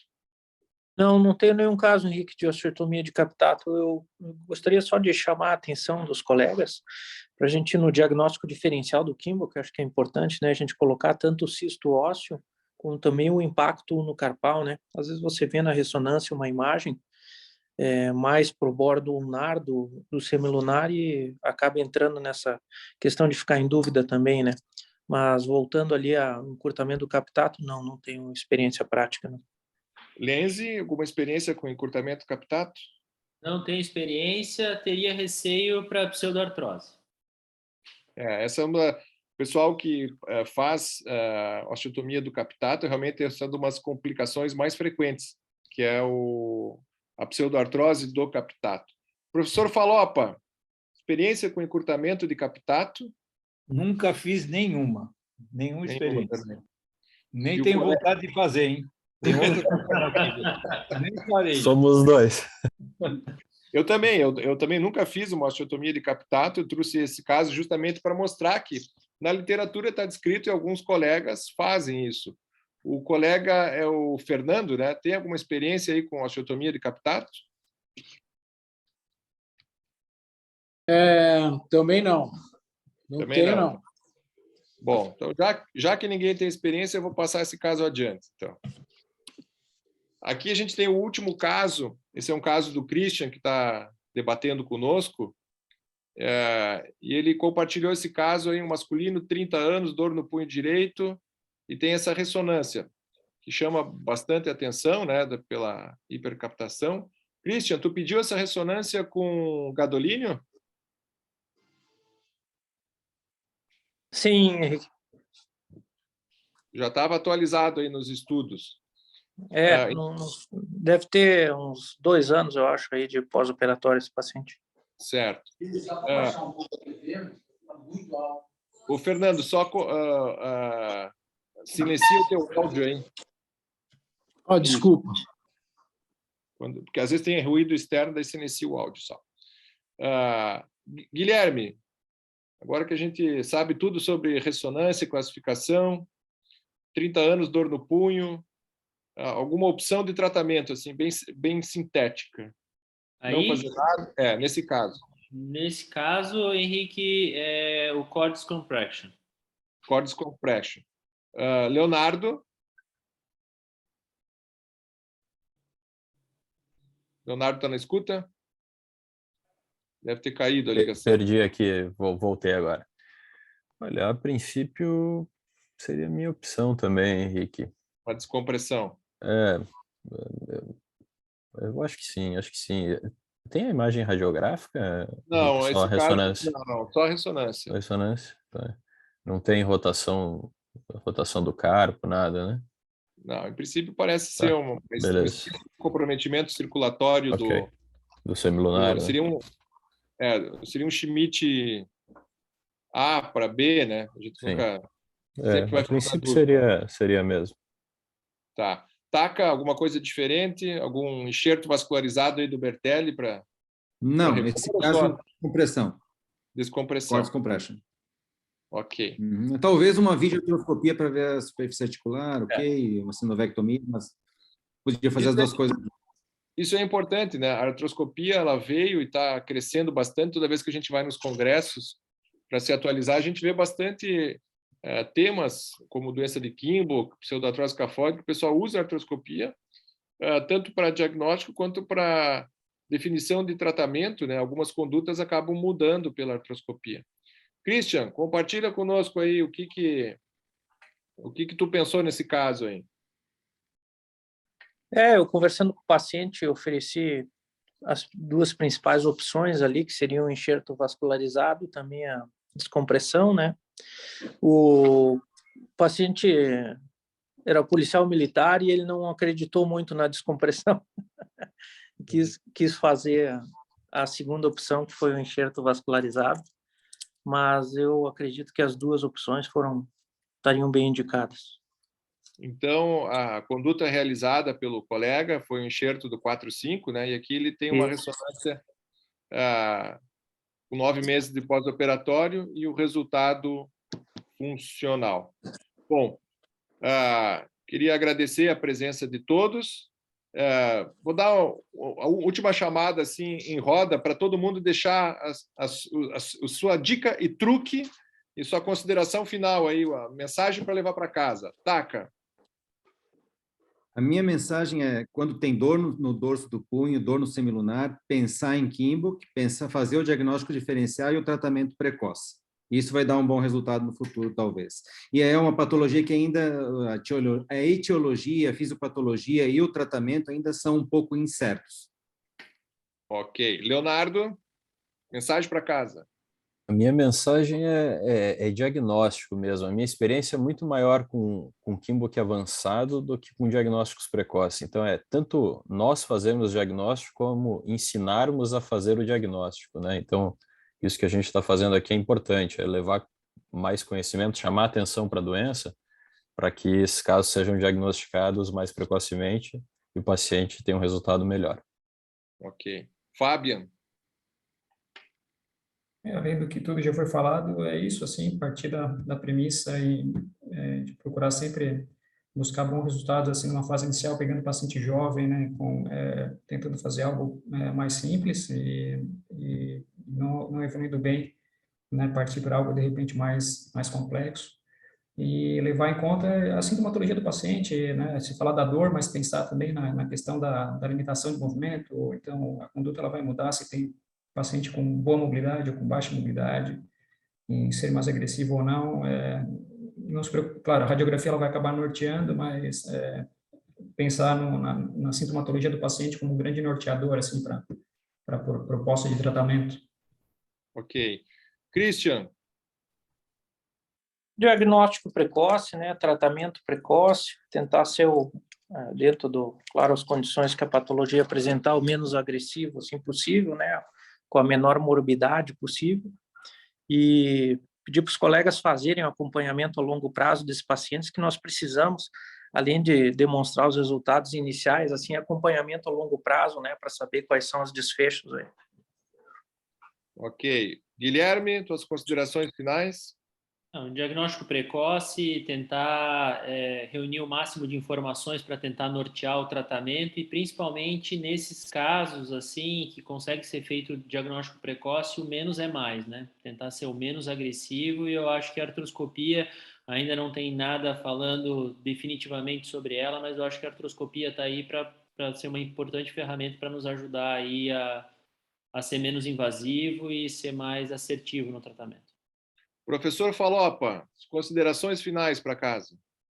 Bom, primeiro, agradecer, e a mesa foi muito boa, também aprendi aqui com vocês, acho que ainda é uma doença que, como todas as necroses, né, não é o Kienbock, não, todas as necroses ainda são patologias incertas, né, para diagnóstico, causa e tratamento, todas elas. Então, o Kienbock faz parte disso. Então, o diagnóstico precoce, isso que foi falado, é fundamental, e o tratamento primo non nocere. Então, precisa cuidado também para não ficar inventando, porque as necroses, o diagnóstico da necrose é anatomopatológico, não é imagem. Então, a gente precisa tomar cuidado, porque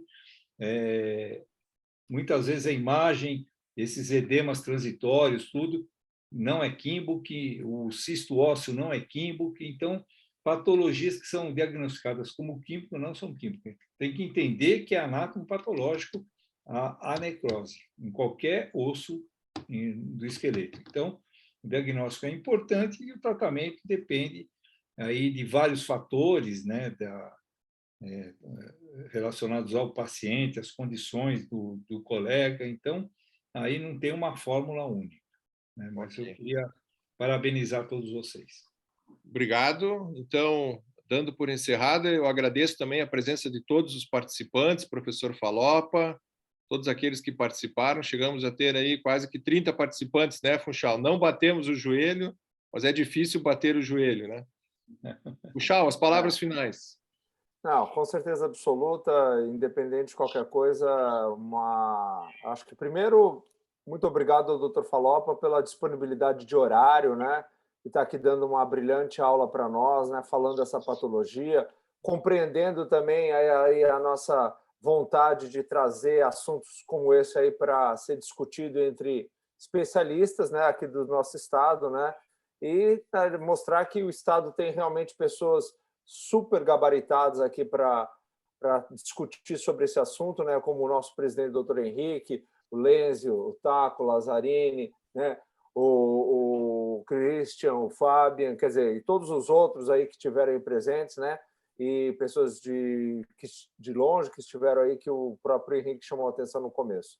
Agradecer a todos, né, a nossa preocupação sempre é com o horário, porque a gente sabe que nós temos muitas reuniões, e o destino dessa reunião é exatamente 1 hora e meia mesmo, onde a gente chegou agora, né?